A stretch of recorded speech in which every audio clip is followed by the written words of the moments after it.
మీది శ్రీకాకుళం వైపు కూడా చాలా కథలు ఉంటాయి, చాలా ఉంటాయండి, చాలా చెప్పాల్సిన కథలు ఉంటాయి. ఇప్పుడు మీరు రాసుకున్న స్క్రిప్ట్ అట్లాంటిది Srikakulam based actually. Srikakulam priest based story. అక్కడ చాలా మంది భయపడ్డారు, ఇది ప్రీస్ట్ బేస్డ్ వావ్, చాలా మంది భయపడ్డారు. అందులో అదే ఉండదు. నేను ఒక 8 మందిని కూర్చోబెట్టి చెప్పా, ప్రీస్టులు అందరినీ కూర్చొని చాలా బాగుందండి, మేము చేయండి, మీరు చేయండి అని ఎంకరేజ్ చేశారు. ఓహో, వీళ్ళకి ప్రాబ్లం లేదు, తీసే వాళ్ళకి ప్రాబ్లం. అంటే కమర్షియల్ వస్తుంది. అదే కమర్షియల్ ఈవెంట్ పబ్లిక్ పెట్టాం, ఒరిజినల్ పోద్ది, ఒరిజినాలిటీ పోద్ది కదా, కమర్షియల్ చాలా న్యాచురల్ గా చేశారా అనే పేరు పోద్ది. అట్లా చేస్తే తీసి కూడా వేస్టే కదా. ఇప్పుడు సినిమాటిక్ లిబర్టీ ఎక్కువ, డ్రామాటిక్ చేస్తున్నారు సినిమాలో, నీకు బలంలో అది కనబడదు. ఏదో జరుగుతున్న ఆ ఊర్లో జరిగిన ఒక సిచ్యువేషన్, కథ కూడా ఉండదు అందులో. అవును, ఒక సిచ్యువేషన్ అంతే. సిచ్యువేషన్ బాగా కన్వే, ఇంట్లో ఒక ఆయన చనిపోయాడు తర్వాత దాన్నే కన్వే బాగా చేశాడు ఆయన. అట్లా అంటే కథలు చేయాలని థాట్ ఉండే. మీకు పర్సనల్గా అంటే ఒక స్టోరీ తీసుకొని ఒక స్టోరీని చెప్పడం ఇష్టమా, లేకపోతే ఇట్లా ఒక ఇన్స్టెంట్, ఒక లైఫ్లో ఒక ఇన్స్టెంట్, ఒక పీరియడ్లో ఇది ఒకటి జరిగింది అనేది బలగం లాంటిది, ఇది అది స్టోరీ కాదు, ఒక సిచ్యువేషన్, ఒక లైఫ్లో నుంచి ఒక పెద్ద స్టోరీ తీసుకొని దాని నుంచి ఒక ముక్క తీసుకొని చెప్పారు వీళ్ళు. ఇప్పుడు మీకు ఇట్లా స్టోరీలా చెప్పడం ఇష్టమా, ఎలా ఒక పీస్ తీసుకొని దాని చుట్టూ కదలడం అట్లా అది ఇష్టమా? బేసిక్గా పాత సినిమాల్లో హీరో చిన్నప్పుడు పుట్టి పెరిగి పెద్ద అయ్యి బ్రష్ చేసి స్నానం చేసి ఒక ఇంట్రొడక్షన్ ఇట్లా ఉండేది, సైకిల్ తొక్కాలి, సైకిల్ తొక్కి పెద్ద అయ్యి ఇట్లా ఉండేది. అట్లాగా కథ అనగనగా అని చెప్పినప్పటి నుంచి చివరి దాకా ఎవడు విండు, ఒక పాయింట్ తీసుకొని దాన్ని ఎట్లా కన్వే చేయగలుగుతున్నాం అనేది పాయింట్. నేను మీకు ఒక అమ్మాయి అబ్బాయి ప్రేమించుకుంటారంటే వీళ్ళని అమ్మాయి మీద కన్నేస్తాడు, ఆ అబ్బాయిని చంపేస్తాడు, ఆ అబ్బాయి ఆత్మ ఏగలో వెళ్ళి దూరుతుంది అంటే చంపేస్తాడు అన్న కథ చెప్తే మీరు చంపేస్తారు కదా మీరు ఎవరు చెప్తే. ఆ కథని అతను ఎలా కన్వే చేయగలడు అనేది పాయింట్. మీకు అర్థమైందా? ఎంత ప్రతిదీ కదండి, ప్రతిదీ పాయింట్. ఈ ఇంటర్వ్యూ కూడా పాయింట్. దీన్ని ఎట్లా కన్వే చేయగలిగాం, ఎంటర్టైన్మెంట్ ఎట్లా చూపించాం అనే పాయింట్. గీతగా ఉందాం కథ చెప్పండి, చెప్పలేము అలాంటివి. ఆ డైరెక్టర్ ఎలా కన్వే చేయగలడు, అసలు ఒప్పించడం గ్రేట్, ఎలా ఒప్పించారు అని సక్సెస్. అవును, కరెక్ట్. కొన్ని కథలు నెరేషన్లో కూడా అసలు కొన్ని మూవీస్ చూసి వచ్చిన తర్వాత ఇది అసలు ఎలా నెరేట్ చేసి ఉంటారు ప్రొడ్యూసర్స్, ఎలా చాలామంది యాక్టివ్ ప్రొడ్యూసర్స్ ఉండరు, మనీ ఇన్వెస్టర్స్లా ఉంటారు. యాక్టివ్ ప్రొడ్యూసర్స్ అంటే కూర్చొని కథ విని కథని ఆస్వాదించి ఆ స్కోప్ టేస్ట్ ఉండాలండి. ఆ సినిమా తీసే వీడు బాగా కన్వే చేయగలడు ఈ పాయింట్ని. బలగం ఒక పాయింట్ ఏంటి, చనిపోతాడు ఆయన, కాకేది ముట్టదు, ఆ పాయింట్ని ఎంత బాగా కన్వే చేశాడు. చాలామంది లేచి క్లాప్స్ కొట్టారు, అది స్టాండింగ్ ఓవేషన్ ఇచ్చారు. సొసైటీలో మార్పు వచ్చిందండి దాన్ని చూసి. 5 అయినా 10 అయినా ఫ్యామిలీస్ కలిసాయి. మామూలుగా ఛానల్స్లో ఒక సినిమా చూస్తే ఇది జనాల మీద ఎలాంటి ప్రభావం చేస్తుంది, అలాంటి ఎట్లా పెడతారు మీరు, ఇలాంటి సీన్స్ ఎలా పెడతారు, అలాంటి బట్టలు ఎలా వేసుకున్నారు, అన్నీ గొడవలు డిబేట్లు జరుగుతూ ఉంటే, and at the same time ఈ మూవీ వచ్చి ఈ మూవీని చూసి కలుస్తున్నారంటే నాకు ఇక్కడ 2 కాంట్రాడిక్టింగ్ అనిపిస్తుంది. అంటే నిజంగా మనుషులు జనాలు చూసి చెడిపోతున్నారా, నిజంగానే మనుషులు జనాలు చూసి కలిసిపోతున్నారా, అంటే 2 జరుగుతున్నాయా ప్యారలల్గా? జరుగుతున్నాయి సార్, 2 జరుగుతున్నాయి. అది తీసుకునే వాడిలో ఉంటుందండి. ఎవడో సిగరెట్ కాల్చారు కదా మనం కాల్చాం కదా, సినిమా కొంచెం ఎక్కువ ఇంపాక్ట్ చూపిస్తుంది. మీరు ఇందాక అన్నారు కదా బూతులు వాడకుండా బాడీ షేమింగ్ చేయకుండా చేస్తే ఏదైనా కామెడీ బాగుంటుంది అని. ఇన్ కేస్ ఫ్యూచర్లో మీరు తీసుకున్న సబ్జెక్ట్కి కొంతవరకు క్యారెక్టర్ అలాంటివి చేసి తర్వాత బాగా అయిపోయాడు, నిర్మాణానికి వెళ్ళిపోతున్నాడు అయిపోతామండి అంటే అవి రాస్తారా? అప్పుడు నలుగురు తాగుతున్నప్పుడు ఎవరో మాజా ఎన్ని రోజులు తాగుతాం మనం పారిపోతాం. అంటే ఇప్పుడు అలాంటి క్యారెక్టర్ని చూపించాలంటే మీరు రాయాల్సిందే కదా, బ్యాడ్ వర్డ్స్ కానీ అవంతా. అప్పుడు రాస్తారా? రాయనండి, అట్లా రాయను. పెన్నాలు పెట్టను, యాక్టింగ్ చేయాల్సి వస్తే తప్పదు. పెన్నాలు అంటే వాడు యూజ్ చేయను, రాయన బూతులు రాయను. ఒక్కసారి రాసా పొరపాటు, అంటే అది పెన్న పెట్టి రాయలేదు, అంటే ఆన్ స్పాట్లో చేసాం. అది ఇప్పుడు వైరల్ వస్తుంది. అవునా? ఏది అది చెప్పొద్దు, రీల్ ఏంటి, కాంటెక్స్ట్ అంటే చెప్పండి. అది ఇంగ్లీష్లో 1 minute మాట్లాడమంటాడు ఆయన, స్పోకెన్ ఇంగ్లీష్లో ఓవర్ యాక్షన్ చేస్తూ ఉంటాడు. సో ఆ వీడియో కొంచెం 1 minute వాడు మాట్లాడతాడు ఇంగ్లీష్లో, బూత్ ఉండదు,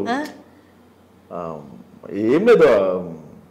Every day I go to bathroom, I'll take mobile and I come out of it after 1 hour. అంటే bro whatever I was going అంటే చెప్తారు. అట్లా కొన్ని ఉంటుంది, అట్లా అది అనుకోకుండా పెట్టాల్సి వచ్చింది. అది బాగా రిగ్రెట్ ఫీల్ అయ్యేది, చాలా ఇప్పుడు రిగ్రెట్ ఫీల్ అవుతుంది. మీరు ఒక అంటే దీనికి ఇంత రిగ్రెట్ ఫీల్ అవుతున్నారు కదా, నార్మల్లీ అవేం చెప్పకుండా కామెడీ ఎలా పుట్టిస్తాం మనం?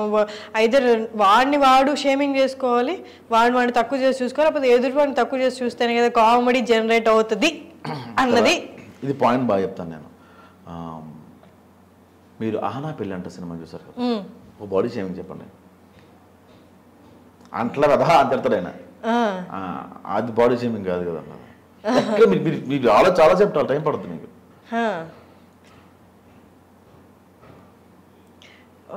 ఒకటేదో వచ్చింది బాడీ షేమింగ్ దగ్గర ఉంటుంది. బాడీ షేమింగ్ కూడా కాదు, వాళ్ళు ఎక్కువ తినేస్తుంటారు, ఊరగా ముంచుకొని తినేస్తా ఉంటారు. సుధాకర్ ఉండే వాళ్ళ బ్రదర్స్ వచ్చి, మీరెందుకు ఇలా ఉన్నారో, మీ కొడుకు ఎందుకు ఇలా, తమ్ముడు ఎందుకు ఇలా వీరబాహుడు గణోదరుడు అక్కడే ఉంటుంది తప్ప అది కూడా అంత అనిపించదు. అవును, ఎక్కడ ఉందా అంటే కోడిని అక్కడ కట్టేసి తినేయడమే అంటాడు ఆయన. పిక్ ఇప్పటికే అది చెప్పండి, అందులో పోతా ఒకటి లేదు, ఒక బాడీ షేమింగ్ చెప్పండి ఒకటి.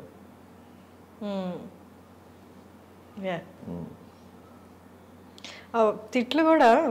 మీకు ఇంకో సినిమా ఉంటుంది, సినిమా పేరు మర్చిపోయాను నేను. మసాలా దోశ గారి వెనక బురద రాసుకొని ఇది గుర్తొస్తుంది, నాకు గుర్తురాట్లేదు. వీరభద్రరావు గారిది సినిమా మర్చిపోయాను. చూపులు కలిసిన శుభ్రం లేదు అనుకుంటా సినిమా. ఒక్క బూత్ ఉండదండి, అది బూత్ లేని కామెడీ. ఇప్పుడున్న కరెంట్ డైరెక్టర్స్లో ఎవరి రైటింగ్స్ మీకు బాగా నచ్చుతాయి? సుకుమార్ గారు బాగా నచ్చుతాయి. ఆ ప్రస్థానం డైరెక్టర్ బాగా నచ్చుతాయి. ప్రస్థానం ఏమైనా మూవీ అసలు. అప్పుడు నేను చూసి ఎంత బాగా రాశారు. త్రివిక్రమ్ గారు ఒకరు రాస్తారండి. సాయి కుమార్ గారి డైలాగ్ ఉంటుంది స్టార్టింగ్లో, ఇక్కడ హీరో హీరోయిన్లు ఉండరు, అవసరాల కోసం ఒకరినొకరు వాడుకునే క్యారెక్టర్లు తప్ప. అది రాజకీయాల్లో కదా, ఎక్కడైనా అదే ఉంటుంది. మీరు స్టార్టింగ్ మన ఇంటర్వ్యూ స్టార్ట్ చేయడం దాంతో స్టార్ట్ చేస్తారు ఫిలాసఫీ. నిజం అది. వాడు ఎప్పుడు రిలీజ్ అవుతారంటే అన్ని గోల్ బొంగు చెప్పాడు కింద కామెంట్ పెట్టచ్చు కానీ రియలైజ్ అయిన తర్వాత అనుకుంటాడు, అప్పుడు కామెంట్ గుర్తుండదు. అదే ప్రాబ్లం. ఓకే, ఇప్పుడు రియలైజ్ అందరు వాడుకుంటారు ఇది అని ఇట్లా ఆలోచించుకుంటూ పోతే ఎవరిని వాడుకుంటారు అన్న. మనమైనా ఒక వ్యక్తి అవసరంతోనే మాట్లాడతాం తప్ప. బట్ ఇదంతా నెగిటివ్ వేలో తీసుకెళ్తున్నారు. నెగిటివ్ వేలో తీసుకెళ్తే మీకు ఫస్ట్ ఆఫ్ ఆల్ మీకు ప్రశాంతత ఉంటుంది కదా, ఎవరిని నమ్మలేమరా అనుకుంటూ పడుకుంటే పొద్దున్న లేస్తే మళ్ళీ అదే నెగిటివిటీ, ఎవరిని నమ్మలేము బిక్కు మనం పోలేం కదా. ఇప్పుడు మామూలుగా బేసిక్ గా అన్నం తిన్నప్పుడు ముద్దలా పట్టుకొని నారాయణ అని తింటాం. ముద్దకి నారాయణ నారాయణ నారాయణ అని తినడం చాలా అసహ్యంగా ఉంటుంది. అది నమ్మకూడదు అని కాదు, వాడు మనతో ఉన్నంతసేపు ఎలా ఉన్నాడు, వాడు బయటకు వెళ్తే మనం ఏం పడినా మనకు అనవసరం. అది మన వరకు వచ్చినప్పుడు కట్ చేసేది, అట్లా ఉండాలి తప్ప. బట్ ఇవన్నీ టచ్ మీ నాట్ లాంటి రిలేషన్స్ కదా, ఎక్కువ దూరం ఎవరితో ట్రావెల్ చేయలేరు కదా. మరి చేయలేము, ఎక్కువ దూరం ఎవరు ట్రావెల్ చేయలేదు అసలు. ఎవరితో ఉండలేము. ఒక 10 years బ్యాక్ ఫ్రెండ్, ఒక 10 ఏళ్ళ క్రితం ఫ్రెండ్ మీతో ఇప్పుడు ఉందా? చాలా రేర్ ఉంటుంది. మీ క్లాస్మేట్స్ మీతో ఉన్నారు, ఇప్పుడు ఎవరు ఉండరు.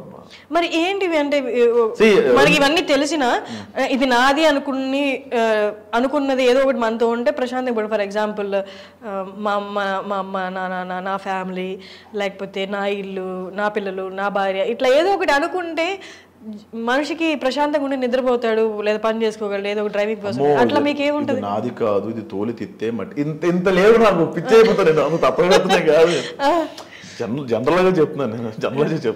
జనరల్ గా అంటే ఎలాగ నాకు అర్థం కావట్లేదు. ఈ క్షణంలో ఇది నాది. సపోజ్ మీరు ఈ క్షణంలో ఉన్నారనుకోండి, ఈ క్షణంలో మీరు నా ఫ్రెండ్ అంతే. రేపు కూడా మీరు నాతో ఉండాలనుకోవడం స్వార్థం.